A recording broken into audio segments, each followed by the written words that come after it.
dangerous white lady. And the reason why she was dangerous was because she challenged ideas. She was a photographer for Life magazine. A lot of wholesome pictures, and she didn't stop that when she had a black subject.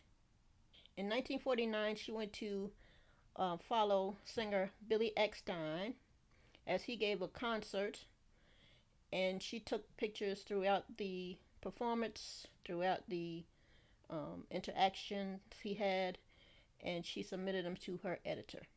Billy Eckstine was tall, handsome, talented, sought after, and adored. Now, there was one picture she took that was very controversial, and it was so controversial that her editor had to take it all the way up to Henry Luce, who was the publisher of Life magazine, to find out if they could get permission to print it. It was Billy Eckstine surrounded by adoring fans who happened to be white ladies, and they were just giggling, and you could feel the excitement they had for meeting this big star.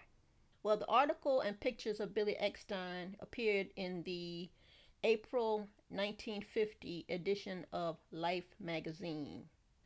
That was 5 or 6 years before the Montgomery bus boycott. That was 13 or 14 years before Martin Luther King gave his speech, I Have a Dream. Now, this picture upset the racists.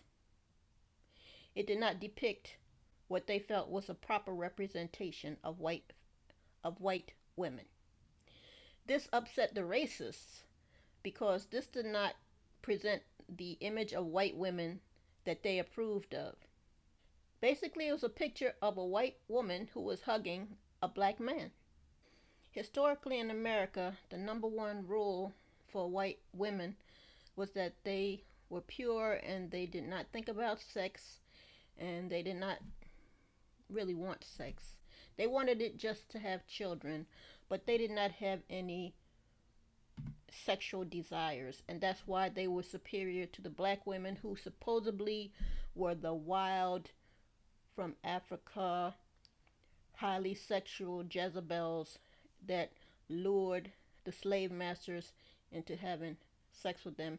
Meanwhile, the white women, the mistress of the plantation, was pure, and she was the epitome of femininity. And as such, she had no interest in sex and was only interested in having children. Letters of complaint came in from all over the country about this photo. But especially it was taboo for white women, because white women were supposed to do what they were given permission to do by who they were supposed to be submissive to, which was white men. They were swooning because he was smooth. Singer Tony Bennett said that this photo caused a halt to Billy Eckstine's career.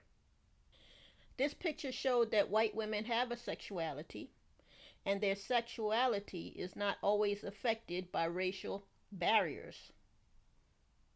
Interracial relationships was not just about stopping black people from doing what they wanted to do. It was also about stopping white people from doing what they want to do if they wanted to have an interracial relationship that was public and had dignity.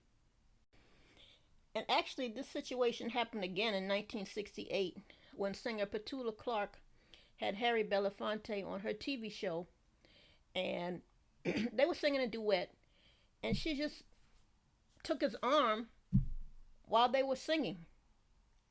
And this caused a big controversy that a white woman touched a black man during a duet, and there was complaints from all over the country.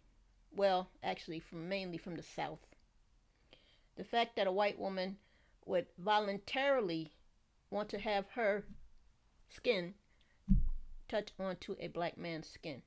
And I'm sure it didn't help that he was tall, handsome, and talented and sought after. And this was another white woman who was not going to be boxed in by what they said she could and could not do.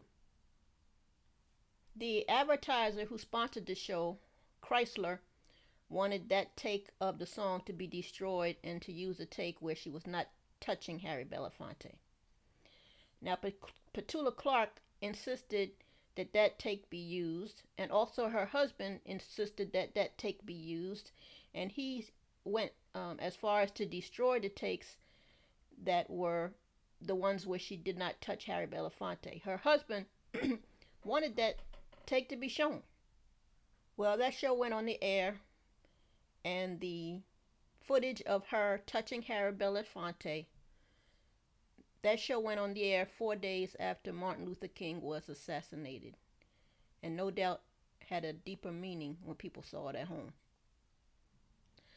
Both of these controversies are pretty crazy when you consider how many light-skinned black people were born on plantations during the entirety of slavery in America.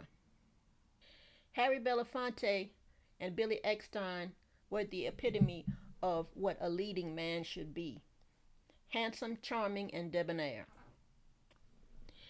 A person's color is not going to stop how good looking they are.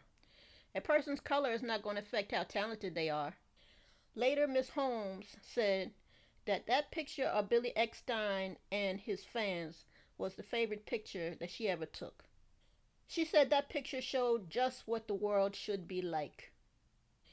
Miss Holmes took pictures for Life magazine for about 40 years. Everybody loves a good crooner. My dad named me after a Frank Sinatra song. And that had nothing to do with Frank Sinatra's race. Good music is good music, and smooth is smooth. That's just my opinion.